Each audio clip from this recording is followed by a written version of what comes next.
Hello and welcome back to Bluebird Motorcar. Today's project's quite a big one. We've got a Ford Ranger on the ramp with the 2-litre EcoBlue engine installed. Can you guess what it's in for? It's in for a wet timing belt replacement. These are quite a big job on the Rangers. There's more to remove than there is on the Transits, that's for sure. We have to take the steering rack off, drive shaft needs to come out, which involves removing some of the suspension components. On the top end as well, there's quite a bit to remove. Got to get this cowling out, got to get the viscous fan off. Quite a big job overall, but I've not filled one before, so I thought why not take you along on the journey this time round. So let's get into taking it apart. The first thing to attack is we're going to take this air box out of the way, along with the intake pipe, and we're also going to take this fan cowling off.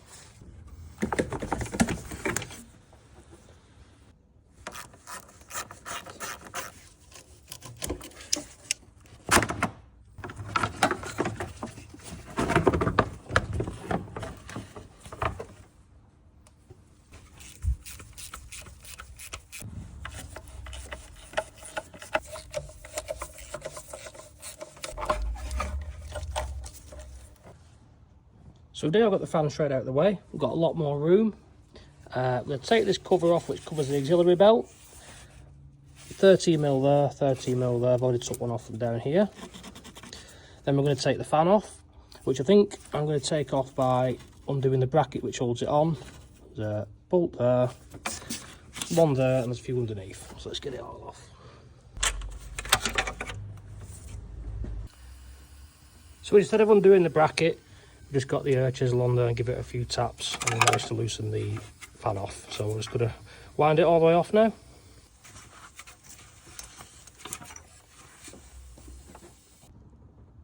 So now that the fan's completely out of the way, we're going to remove these auxiliary belts. That's the water pump belt off. So we're going to take the auxiliary belt off now. To take them off, you'll find a 17mm like nut face there, ratchet on there, knock it to the right hand side, take the tension off the belt, pull it off. Taking note how that belt came off.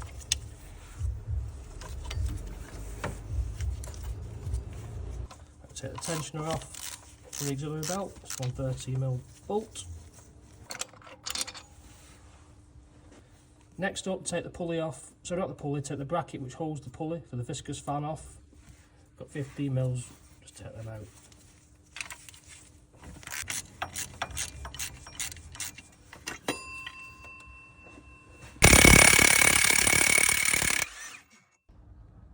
To remove the bottom pulley on a Ford Ranger, it's a little bit different than the Transits, the special tool's a bit different. You've got to insert it and wind the bolt in, and it'll pull the pulley off.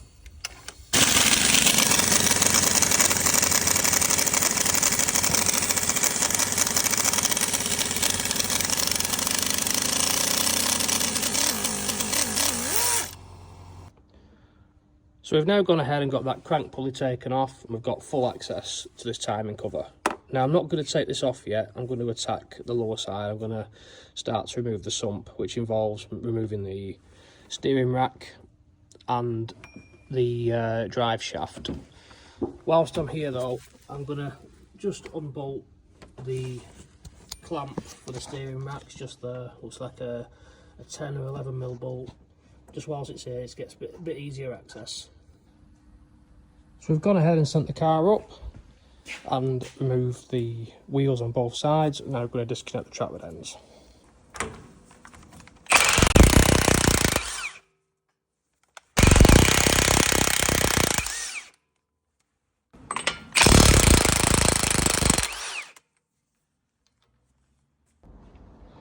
So if you take a look underneath the truck now, under trays are removed, you can see the timing case in there.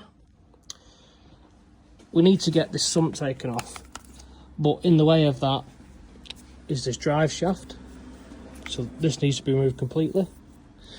And also, unfortunately, this entire steering rack. Now we've already gone ahead and removed the trapper ends.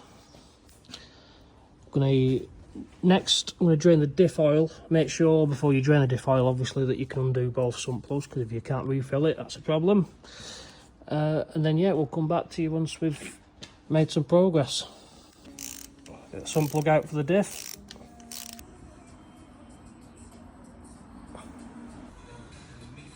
So to remove the steering rack, we're going to have to remove some suspension components. We don't have to remove them completely, we just have to take them off and kind of let them lean to one side. We're going to unbolt this top wishbone here. Sorry, well, take the nut off and separate the ball joint there. We're going to unbolt this shock absorber on the top, which is 3 nuts, which will then give us access to pull everything a bit further forward, and we'll get a bit more access in this space here, which will be able to pull the steering rack out right through here.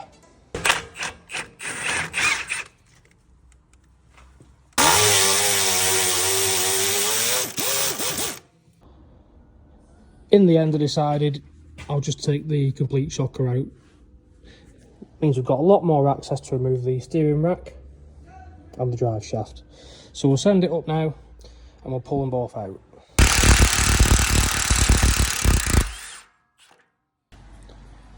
So we've now got the steering rack taken out and the drive shaft, which means we've got much better access to the sump pan. So we're going to go around now, remove all the 8mm bolts and get this sump off. And that's how it looks when the sump's been taken off. We've taken the guard for the oil pump belt off, pulled the strainer off. There was no debris in it this time, it was actually quite clean. This fan's quite low mileage, to be honest, so I didn't expect any wear really. But yeah, we're going to give that a clean up, then we're going to lower the van down, or truck, whatever you want to call it, and then we're going to take this cover off, time it up, and then we're going to be waiting for parts. So now that we've got the sump taken off, we can now remove this timing cover, expose the timing belt, get it removed and get everything clean. And that's how things look once you've got the timing cover taken off. The timing belt looks in good condition. This fan's only covered about 40,000 miles, but the reason why I haven't it done is it does get put through a lot of stress and strains. It's a recovery truck. You'll find on the Rangers that the sealant that they use to seal up the sump and the timing cover is a lot stronger than what you'll find on the Transits. But you just have to persevere and not be too harsh with it. Last thing you want to do is damage anything. What I'm going to do now is I'm going to give it a real good clean up. I'm going to time it up, which I'll show you how we do as I'm doing it. Timing belt isn't due till tomorrow for this vehicle, unfortunately. I was a little bit too late ordering it, but that's just how it goes sometimes. So yeah, we'll get to cleaning it up and we'll take the belt off and I'll show you how to time them up. So after a quick tidy up, we're now ready to take the timing belt off. Now, to time the engine up, we're working with these 2 holes in the cams, and you take this bottom oil pump pulley off, which will then allow us to see the markings on the bottom of the belt. So what you need to do is reinstall the crank pulley bolt, which is what I'm going to do now, and rotate it until these marks align. I'm going to show you what these marks are once I've got it in that position. Make sure when you're rotating the engine you're going clockwise always. It might throw you off a little bit because the cams rotate the opposite direction. Keep an eye on everything. Make sure this cog doesn't come forward. That's a common problem, can cause a load of issues. Just make sure it doesn't move anywhere. Just gently spin it round.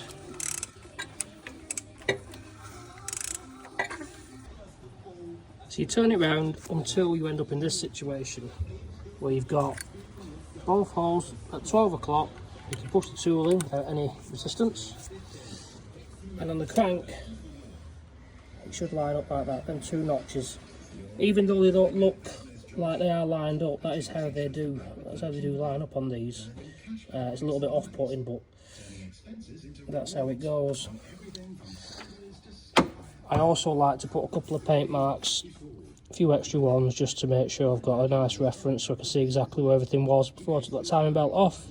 So I'm going to mark them up now, and then I'm going to remove the belt. So you get yourself an 8mm Allen key, It'll slide into the tensioner. You just pull it to the right hand side, take the tension off so you can pull the belt off. So we have the belt off with the tensioner. Unfortunately today that's as far as we can go until the parts arrive, but we'll rejoin tomorrow and we'll get it all put back together. So it is now the day after. We just had a delivery from Ford. Got the timing cover, wet belt kit, oil filter, new sump and a strainer. So first things first, we'll get the new wet belt fitted. First thing to go on is a new tensioner, a new bolt. That's followed by the new belt. I like to always fit these in the direction of where the writing is, so in this direction. So there we have the belt fitted. It wants to be nice and tight on the side without the tensioner. Slack on this side. Once it's all fitted, you pull the pin, and then that's it. Check the timing marks are all where they was. Now we'll rotate the engine. I think it's around about 14 times. Make sure everything's locked up in position still, and then we're good to go. Not forgetting to put a nice new oil pump belt on there as well. You've got to feed these up through the bottom, put that pulley back on. Now we're going to go on the final stage of cleaning this surface up, which is already quite clean, but best to go over it once more just to be absolutely certain it's pristine, and then we'll put the new cover on. So there we have the new plate fitted now, all sealed up nicely. All the bolts have been torqued to spec. I've had to put this bracket back on because it bolts through the case. You want all the bolts in there so it all presses against it evenly. What we're going to do now is send the truck in the air and put the sump on. So we're back underneath the truck now. I've given the surface on the underside a nice clean up. We've put a new strainer on there, covers back on for the oil pump belt. Now time to put the sump up. So there we have the new sump fitted. We're now going to go ahead and refit the steering rack. So we've gone ahead and got the steering rack plumbed back in, got all the harness connected back to it. Next up is this drive shaft. Now this surface here needs to be really clean, as well as the one on the shaft itself. This needs to be resealed as well, so you want some high quality sealant around the perimeter of that. Give it a real good clean up, then reinstall. Well, we've gone ahead and got that drive shaft in. We've also put all the driver's side suspension back together. Track rod ends are back on. Just need to wind down this hub nut. Once I've done that, I'm going to refill the front diff with oil. Then we're going to send it down and rebuild the under bonnet stuff. So I'll get on and refill the diff, and I'll update you once I've lowered the vehicle back down. So we're back at the top again now. Next job is to fit the crank pulley, the new bolts.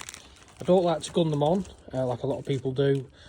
What I do is I hold the pulley in place and I'll tighten it up all the way so it seats correctly, and then the last little bit I'll give it a buzz with a gun, but I don't like to screw them all the way in that way, so I'm going to do that now. So there we have the new crank pulley fitted now. Going to put the tensioner on and then rebuild the top end. There's not really much document, so I'll kind of refit in reverse order that we took it apart. So I'm going to get it all built back up now. So we've cracked on. I've got everything built back up on the top. All I need to do now is fill it with oil, change the oil filter, and we're going to fire it up for the first time. So that's everything now. Everything's finished up. We're just going to fire it up. So let's have a listen.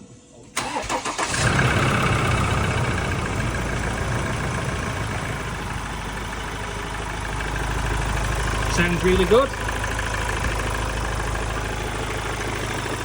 Very happy with that.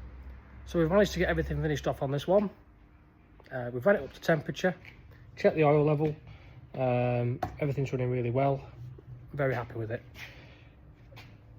These Rangers are a little bit harder to do with belts on, not like the Transit's, quite a bit more involved, but we don't mind doing them. And if you have a Ford Ranger and you want to get it repaired, or wet belt replaced, feel free to get in touch. We have a variety of different wet belt packages on these, depending on how you want to go about it.